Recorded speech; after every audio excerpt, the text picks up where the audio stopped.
All right, let's go ahead and get right into it.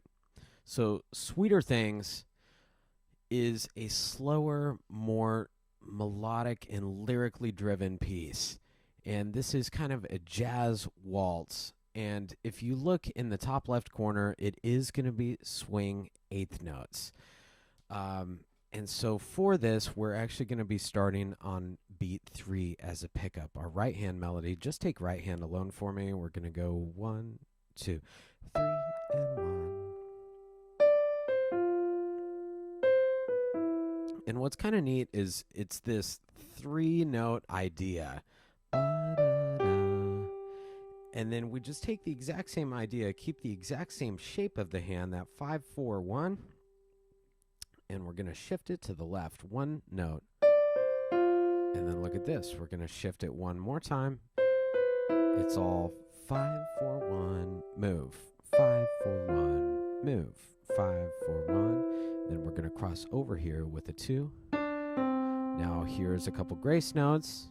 I'm going to put my 2 on this D sharp here and quickly go boom. Now, like we've talked in past pieces, there's a couple different ways that you can play grace notes. You can either quickly go 2, 3 in this example, or you can play them at the same time and lift up on that second finger like this. At the same time, lift. And so fast, it would be... So, yeah, it is personal preference whether you would quickly go 2, 3 or hit them at the same time and lift up with the 2. It has the exact same sound. It's just a personal preference there. And this song is all about that little 3-note idea and how it interacts with this left hand. And let's talk a little bit about this left hand. Now here we're going to cross over to a second finger and then under with the 1, and then we're going to bring our thumb up to that B flat there. And the reason why we do this kind of 1, 2, 1 is because that thumb is the shortest finger of the hand, and so it's just easier to play that with a 2. And to play, generally, we like to play the white keys with the thumb, but here I think it makes more sense to play that B flat with a thumb.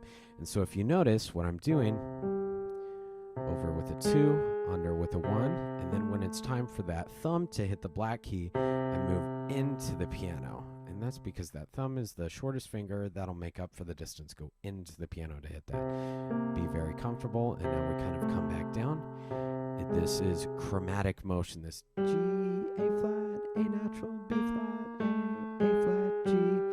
Very chromatic type of motion there. And I love that on this piece.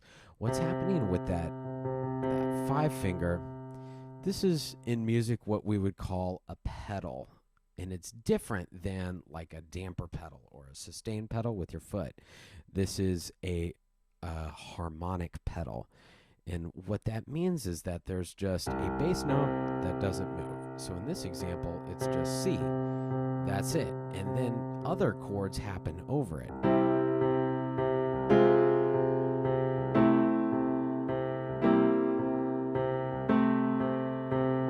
And you can kind of hear that. That left hand is just doing C.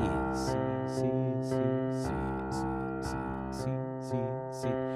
And I'm able to play other chords over the top and make it, it's a different type of sound. It sounds pretty cool with that. And it's a way of creating tension throughout there. And that's something that I personally really like in pieces.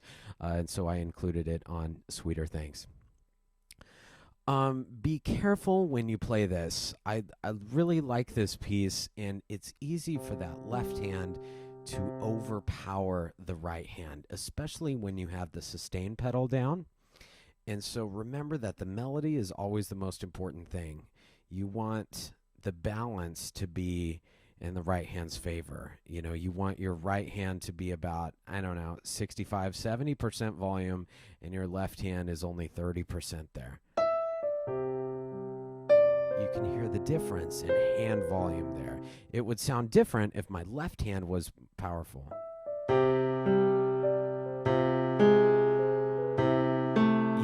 That left hand hand is not the melody. It needs to take a back seat and accompany the right hand. The right hand is the more important of the two. That will take some time to develop. Let's see. Let's go ahead and check out the next part of this. What's kind of interesting in measure 9, or pickups into measure 9, we have the same sort of idea, 3-note idea, and then instead of going down like we did before, here we're going up. Kind of a little surprise note there. And then we're kind of expanding that idea a little bit. And notice, be careful, at the beginning it's a pickup into beat 1, 3 and 1, 3 and 1. Here in measure 9, it's actually on the downbeat. 1 and 2, 3, 1 and 2, 3, 1 and so be careful. I try to trick the audience a little bit there. Why I did it, I'm not sure. That's just kind of what I was hearing, and it sounded good to me. Let's see. Let's go ahead and move on. Measure 17, this is what I would call the bridge of the piece. And so it's taking it in a slightly different direction than we've heard before. We're no longer doing that pedal C where we have that sustained left-hand note. We're exploring other chords, other bass notes. And so it's actually, now that I look at it, it's kind of doing the opposite. That left hand used to be the low note was the pedal, and then the top note would change. And here it's kind of the opposite, where the low note changes and the top note stays the same. Change, same, change, same. Throughout there, and it's not always true, but in general, it's kind of that same shape. And so the biggest problem that students run into on this part at 17 is ledger lines, ledger lines, ledger lines. Everybody's favorite thing. So the staff can extend past that 5th line at the top. So you would think of it just like you normally would. Every good boy does fine. A skip above would be that next line there. That would be an A. And then a skip above that would be our high C. That is our first note in 17. And it's pretty high up there. If your piano doesn't go that high, then it'll sound great if you play down an octave. Your preference. 3 and 1, 2, 3, 1, 2, 3, 1, 2, 3. Now check right here. This is in 23. Look at my right hand here. I'm going to go 2. I'm going to go under with a 1. And then I'm going to bring my hand around to make that into a 5-finger position. And I'm ready to go. And I'm talking a little bit more composition-wise on this tune because I like to talk about this stuff. I think it's interesting. So 17, our bass line is going down. And here in 25, it's kind of the same idea, but it's going up this time. And so it's the same idea, but a little bit flipped, or just a little bit different variation off of the same idea. I do that a lot in my pieces. I think it's pretty cool. And so what is going to happen in measure 32? We have a DS al coda. And what that means is that you're looking for a sign, a dol signa al coda. You're looking for a funny looking sign somewhere in between a percent sign and a money sign.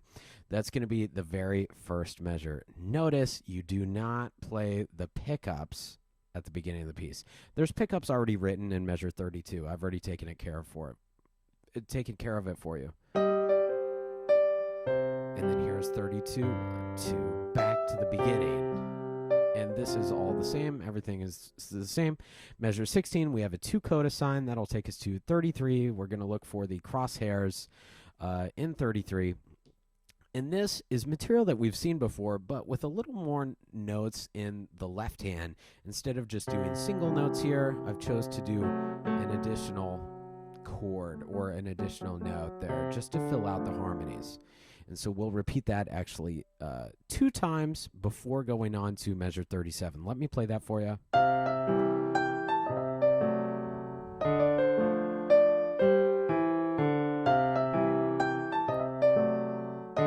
And one more. done it twice, so this time we're going to go on to the third ending. This will be measure 37. 3, 1, 2, 3. Now, here, I want to explain myself a little bit.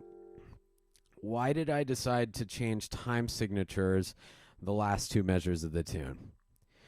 Well, the reason is because I like when I play this to kind of slow that down even more. Yes, I put a retard there, and you know, it is kind of up to you at that point, but I want them just a little bit longer. And so if I wrote it in 4/4, that's like exactly how I count that in my head when I play it. And so let me play that for you in 37.